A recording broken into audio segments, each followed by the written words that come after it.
السلام علیکم ناظرین، سیاست ٹی وی کے عالمی خبرنامے میں آپ کا خیر مقدم ہے۔ میں ہوں جسیم نظامی۔ آئیے سب سے پہلے ڈالتے ہیں سرخیوں پر ایک نظر۔ اسرائیل کے خلاف منظم اور منصوبہ بندی سے حملہ کریں گے، حزب اللہ رہنما سید حسن نصر اللہ کا بیان۔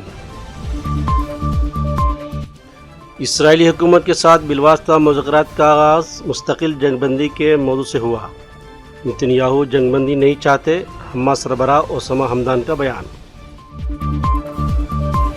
فلسطین پر اسرائیلی قبضے اور غزہ میں جاری خلاف ورزیوں سے نمٹنے کے لیے فوری بین الاقوامی کارروائی کی جائے، خلیج تعاون کونسل کے سیکریٹری جنرل جاسم محمد البداوی کی اپیل۔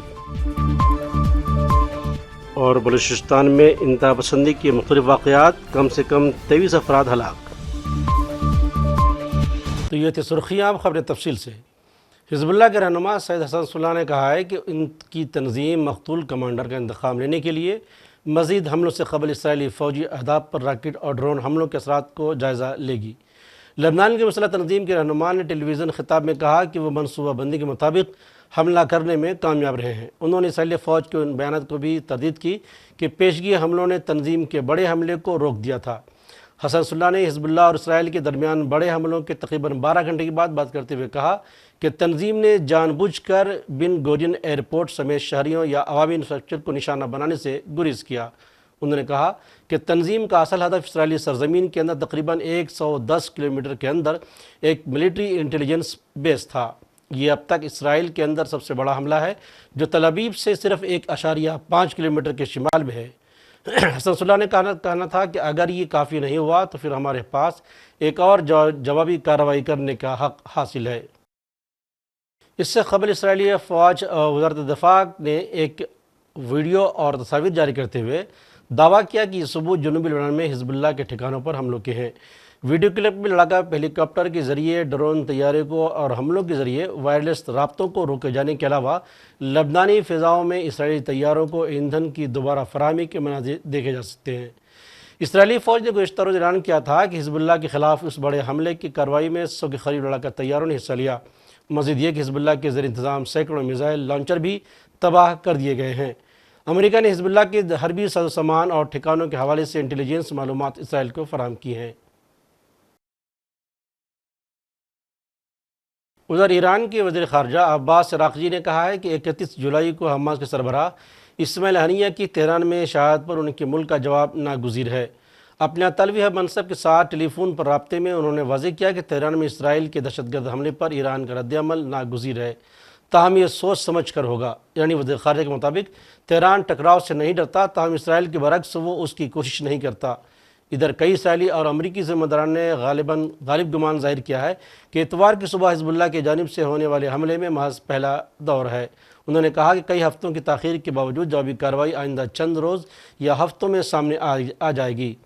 اسرائیلی وزیر اعظم نتن یاہو نے گزشتہ روز ایران کو خبردار کیا تھا کہ حزب اللہ کو نشانہ بنانے والے حملے صرف شروعات ہیں۔ اسلامی تحریک مزاحمت حماس کے سربراہ اسامہ حمدان نے اس بات کا اعادہ کیا ہے کہ قابل اسرائیلی حکومت کے ساتھ بالواسطہ مذاکرات کا آغاز مستقل جنگ بندی اور تمام غزہ پٹی سے قابض افواج کے انخلاء پر اصرار سے ہوا۔ انہوں نے کہا کہ اسرائیل جنگ بندی نہیں چاہتا ہے۔ پیش ہے اس حوالے سے مزید تفصیلات۔ اسلامی تحریک مزاحمت حماس کے سربراہ اسامہ حمدان نے اس بات کا اعادہ کیا کہ قابض اور ظالم اسرائیلی حکومت کے ساتھ بالواسطہ مذاکرات کا آغاز مستقل جنگ بندی اور تمام غزہ پٹی سے قابض افواج کے انخلاء پر اصرار سے ہوا۔ ہم اپنے اصولی مطالبات پر قائم ہیں، لیکن دشمن ہٹ دھرمی کا مظاہرہ کر رہا ہے۔ انہوں نے کہا کہ مذاکرات کا آغاز غزہ پٹی میں بے گھر ہوئے لوگوں کو ریلیف فراہم کرنے کی بات چیت سے ہوا اور اس کا آخری نقطہ قیدیوں کی باوقار واپسی کا معاہدہ ہے۔ انہوں نے کہا کہ حماس اور فلسطینی مزاحمت کے لیے جارحیت کو روکنا اولین ترجیح ہے۔ اسرائیلی ریاست اور اس کی انتہا پسند حکومت فلسطینیوں کا قتل عام جاری رکھنا چاہتی ہے۔ حماس قائد نے یہ بھی کہا کہ صہیونی وجود کی حمایت کرنے والے حلقے قابض ریاست کے لیے اپنی حمایت جاری رکھنے کے امکانات کے بارے میں شکوک و شبہات کا شکار ہو گئے۔ حماس قائد نے کہا کہ موجودہ قابض حکومت کی کوشش فلسطینی عوام کو ان کی سرزمین سے بے دخل کرنے کی حکمت عملی پر مبنی ہے اور ہم اپنی سرزمین پر اپنی بقا کی جنگ لڑ رہے ہیں۔ حماس رہنما نے غزہ پٹی میں ثابت قدمی اور عوامی قربانیوں کی بھرپور انداز میں ستائش کی۔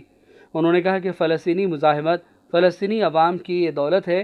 اگر فلسطینی عوام مزاحمت پسند نہ ہوتے تو یہ مزاحمت ابھر کر سامنے نہ آتی۔ بیورو رپورٹ، سیاست ٹی وی۔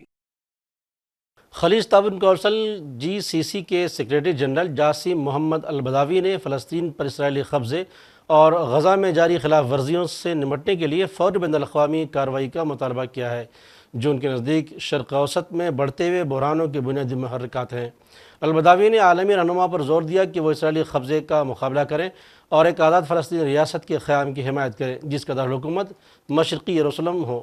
انہوں نے ایک بین الاقوامی کانفرنس کی ضرورت پر زور دیا جس میں تمام متعلقین قبضہ ختم کرنے اور 1967 کی سرحدوں کے مطابق ایک فلسطینی ریاست کے قیام کے بارے میں تبادلہ خیال کیا جا سکے۔ انہوں نے زور دیا کہ خطے میں پائیدار امن کے حصول کے لیے اسرائیل سے اس کے اقدامات پر جواب طلب کرنا بہت ضروری ہے۔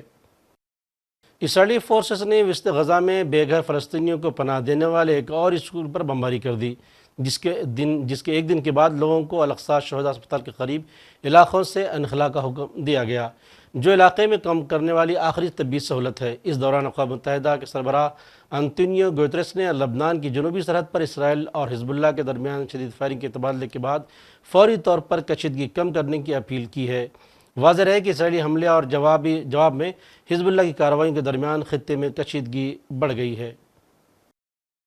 وزیر اعظم نریندر مودی نے آج پیر کو اپنے آسٹریلیائی ہم منصب انتھونی البانیز کے ساتھ ٹیلی فون پر بات چیت کی۔ دونوں رہنماؤں نے دو طرفہ تعلقات میں پیش رفت کا جائزہ لیا۔ بشمول کوارڈ وزیر اعظم نریندر مودی نے social media plate form x کے ذریعے یہ معلومات دی ہے۔ انہوں نے اپنے پوسٹ میں لکھا کہ میں اپنے دوست آسٹریلیائی وزیر اعظم انتھونی البانیز سے بات کر کے بہت خوش ہوا۔ ہم نے اپنے دو طرفہ تعلقات میں پیش رفت کی اور کوارڈ سمیت کثیر الجہتی فورمز میں تعاون کا جائزہ لیا ہے۔ ادھر بلوچستان کے صوبائی حکومت ترجمان نے کہا ہے کہ آج پیر کی علیہ صبح حملہ آوروں نے کم از کم 3 علاقوں میں ریلوے لائنوں، گیس پائپ لائن اور پولیس اسٹیشن کو بھی نشانہ بنایا۔ بسوں اور ٹرکوں کو روک کر مسافروں کو اتارا، ان کی شناخت چیک کی اور 23 لوگوں کو گولی مار کر ہلاک کر دیا۔ ان میں بیشتر صوبہ پنجاب سے تعلق رکھنے والے تھے۔ ان حملے سے میں کم از کم 9 افراد زخمی بھی ہوئے ہیں۔ حملہ آوروں نے 21 گاڑیوں کو آگ بھی لگا دی۔ ریڈیو پاکستان کے مطابق سیکیورٹی فورسز نے اور قانون نافذ کرنے والے اداروں نے ان حملوں کو مؤثر جواب دیا ہے، جس میں 12 عسکر پسند مارے گئے۔ ضلع کے ایک اور سینئر اہلکار حمید زہری نے ان ہلاکتوں کی تعداد کی تصدیق کر دی ہے۔ انہوں نے کہا کہ ایسا لگتا ہے کہ اس واقعے کے پیچھے BLA یعنی بلوچ لبریشن آرمی کے دہشت گرد ہیں۔ بلوچ لبریشن آرمی خطے میں سب سے زیادہ سرگرم عسکر پسند علیحدگی پسند گروپ مانا جاتا ہے۔ اور آخر میں سرخیوں پر ایک اور نظر۔ اسرائیل کے خلاف منظم اور منصوبہ بندی سے حملہ کریں گے، حزب اللہ رہنما سید حسن نصر اللہ کا بیان۔ اسرائیلی حکومت کے ساتھ بالواسطہ مذاکرات کا آغاز مستقل جنگ بندی کے موضوع سے ہوا، نتنیاہو جنگ بندی نہیں چاہتے، حماس سربراہ اسامہ حمدان کا بیان۔